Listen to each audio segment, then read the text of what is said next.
It's time to go home. Our stay in Yellowstone is up. We have to leave the Cozy Cabin. Cozy Cabin is a wonderful place to stay. There's a link down below in the description. If you're coming to Yellowstone with your electric vehicle, this is a perfect place to stay. And there are two chargers here, a Tesla wall connector and a J1772. And if you come with two EVs, you can plug in both at the same time. So that is possible as well. And it's free to charge here. So you can charge overnight to 100%. So you definitely have enough juice to go all day. But for us, it's time to go home.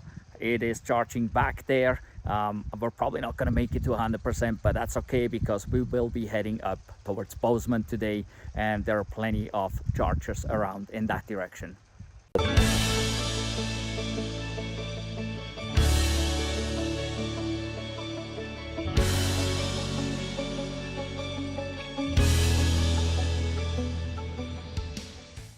We're leaving the Cozy Cabin, got 97%, and it estimates 288 miles. Again, that is really not going to be a true mileage. It really totally depends on how we drive.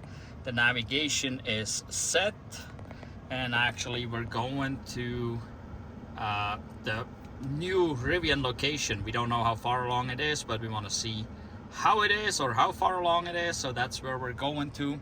It says we would arrive with 169 miles left. We'll see if that is the case, but well, let's go. We are in Belgrade, so just a little west of Bozeman. Usually we stop here in this area, Bozeman or Belgrade, to charge our EVs. We commonly have even some lunch around here, so now that it's such beautiful weather, it's actually, I think it's 79 degrees, it said in the car. We don't really need to charge because the electric cars are so efficient right now that the charging is really not needed. We can make it all the way to Butte, especially with the range that the Rivian has, and it's been doing great. I think we got like 66 or 69% left. So at this point, no charging for us, but we wanted to come visit this location here. This is Rivian's new service center here in Belgrade. They're still working on it. There's actually a couple people here working, even on a Sunday. But yeah, this will be Rivian's new service center. There's a couple service space right here. There's more in the back. I guess here in the middle we'll have a showroom. So it's a decent sized location near the airport here, which so this is the closest, or will be the closest location to us. But still, this is about 2.5–3 hours away at least driving here. So, but still, this will be nice that eventually I would assume they have mobile service coming out of this location here that can make it to us, because at this point mobile service ignores us completely. There's actually a recall on our vehicle here, and well, they haven't shown up to do the recall yet, even though we called about a year ago. And they have not done anything yet. They're supposed to show up finally, I think, in a few days, but have been ignoring us. So hopefully with this Rivian Center being here, we'll have a little bit better connection to Rivian. Not that we really needed anything. There are a few items that we probably will have addressed on this car here.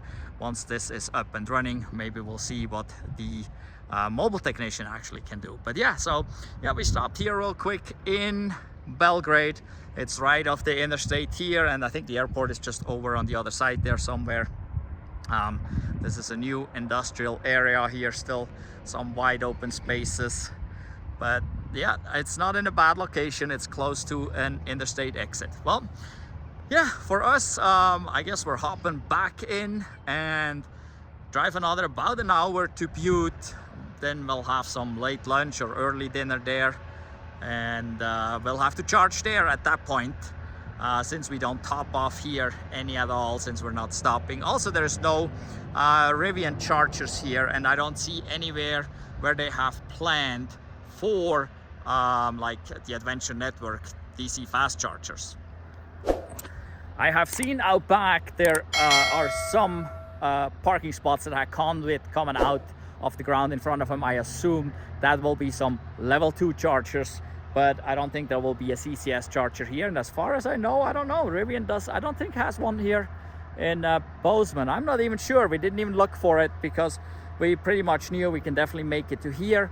And not far from here is actually the Tesla Supercharger, so we probably would have went there anyway because it is cheaper.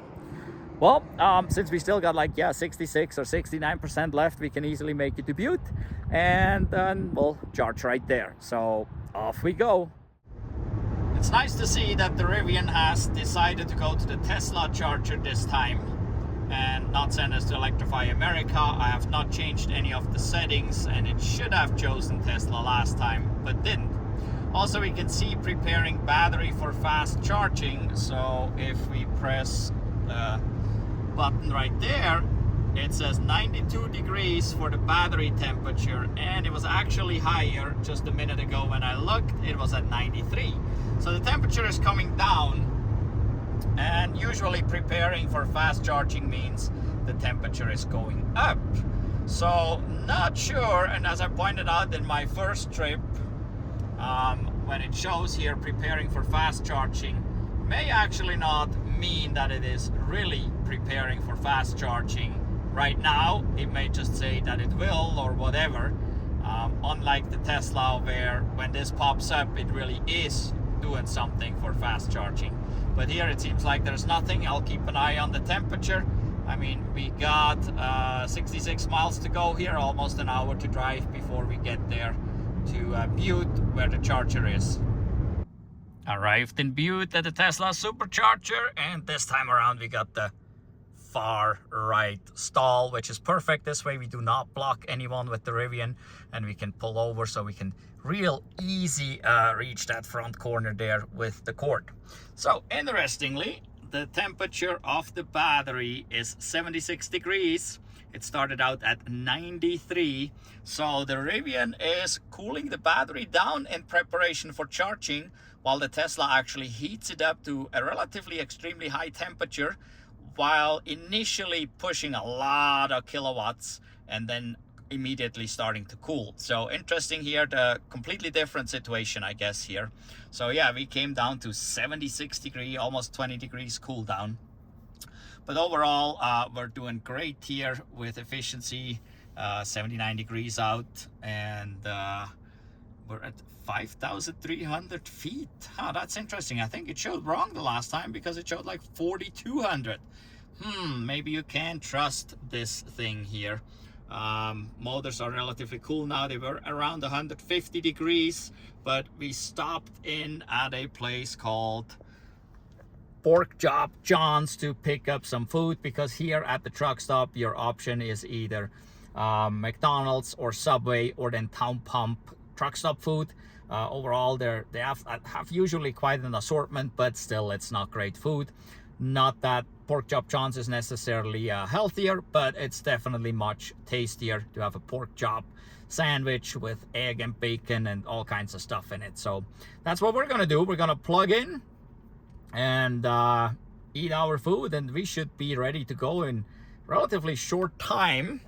It still says here 30%, so we don't need too much. I think 80%, maybe 90 to make it home, just in case we could stop in Missoula at the truck stop there and top off if we really needed to. But like I said, we got lunch here, so let's get plugged in. It is slowly ramping up there, and now it says trip target is 65%, resume trip in 20 minutes. So it is 4:38, so by 5 we should be back on the road according to this. Well, it's ramping up really slow. The charger can put out up to 250 kilowatt, and I don't know, maybe we're stuck here at 175 now. Let's see. Oh, it took the battery temperature away. I wanted to see if it warms up or whatever it does, but the battery temperature is gone. But anyway, on this trip we have driven so far 924 miles, almost 925 miles, and we averaged 2.37 miles per kilowatt hour, and that is because we spent 2 days in the park with slow go, 45 or less.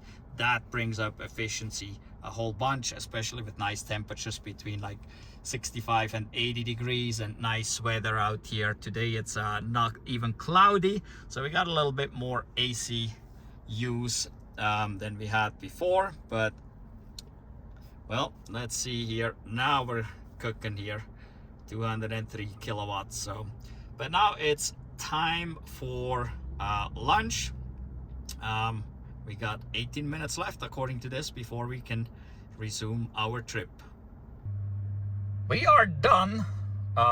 It ended here a few minutes ago. We are 69%, 205 miles it says, which is plenty basically, because we got about 150-ish to home. So we're still going there at 83 kilowatts.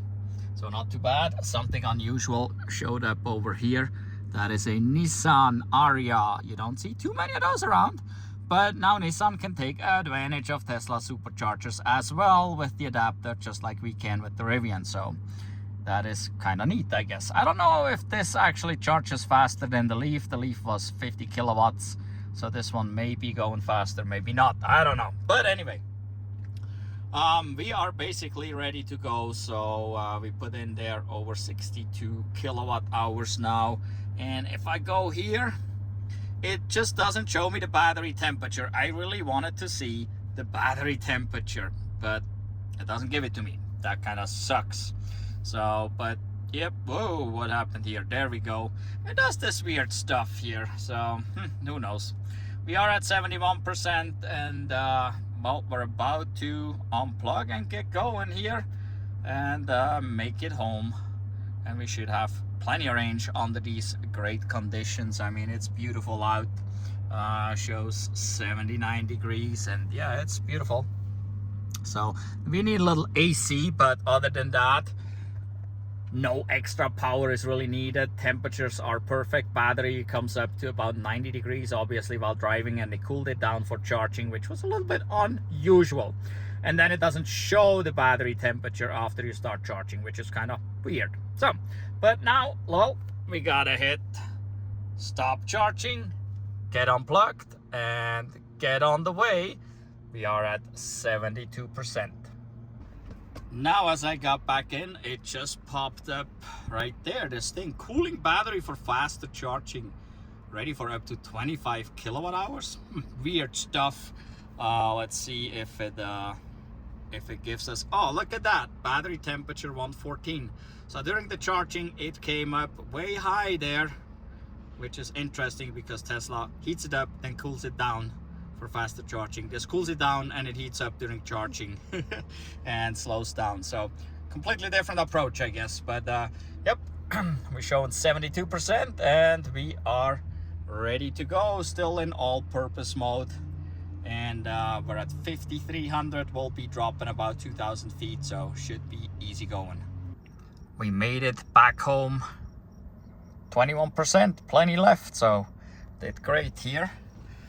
Now we are at an elevation of 3,200 feet. Battery temperature is back up to 101, so a lot warmer than what it wanted for fast charging. We drove a total of 1,069 miles and we averaged 2.33 miles per kilowatt hours. We used 459 kilowatt hours on this total trip. And we did all this in all purpose. Big thing to achieving this miles per kilowatt hour is the temperatures. Everything was favorable. Just on this drive home was basically the only time where we really needed AC. It shows now 82 degrees, so we were always at a great temperature for an EV, for battery, for everything. So that worked out great. Coming home from Butte to here, we got about 2,000 feet elevation drop. So that helps a lot. That makes a huge difference with these electric vehicles, because we basically, over the last 150 miles, we dropped 2,000 feet continuously. So that definitely helps. And then previously, the 2 days or so in the park that we drove around with a 45 mile an hour speed limit, that helped to bring it up.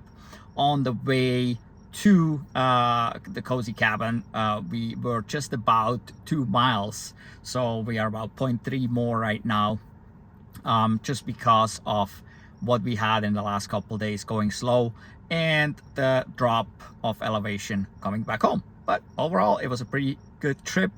What was pretty annoying is the cruise control and the auto steer here kept canceling on us on the entire trip for unknown reason. It said system fault detected. I don't know, so many times it was annoying. So, and it wouldn't steer really nice either on the interstate. It was kind of jerky and stuff, so that was a bit disappointing there. Other than that, we done pretty good. We're pretty happy with the vehicle, and yeah, I guess we'll keep it a little longer. So yeah, overall, totally happy with the range, especially under these conditions. It's amazing how far you can go even with this large SUV. I mean, it has a huge battery, and yes, charging the battery costs a little bit of money while you're traveling. Well, dang, I forgot to look again how much we paid in Butte. Let me go check my email real quick and see if I have a Rivian email that tells me how much we paid in Butte to charge. All right, check the email. There was a Rivian email. We charged in Butte 63 kilowatt hours in 25 minutes for $31. So charging when you're out and about is a bit expensive at times, and it can make people assume that it's expensive to charge an EV, but it's not. Now we're home, we are at 21%. If we would charge this to full, this would maybe cost $6 or $7 or something. So it's really super cheap, the charging at home. While traveling, you're about 10% cheaper usually than a similar internal combustion engine vehicle. But when you're at home, you're about 90% cheaper than a similar internal combustion engine vehicle. Plus, there are so many other added benefits that save you money with an EV. It's unbelievable. So, well, go down below in the description, check out the links and discount codes that we have with companies that we collaborate with. Like here, this charging pad came from Hand Show. We got these door sills, they're lighted at night, they light up. These are from EVBASE, as well as the running boards. Those are from EVBASE. Yeah, go down below in the description, check those out. Use the discount codes at checkout to save some money.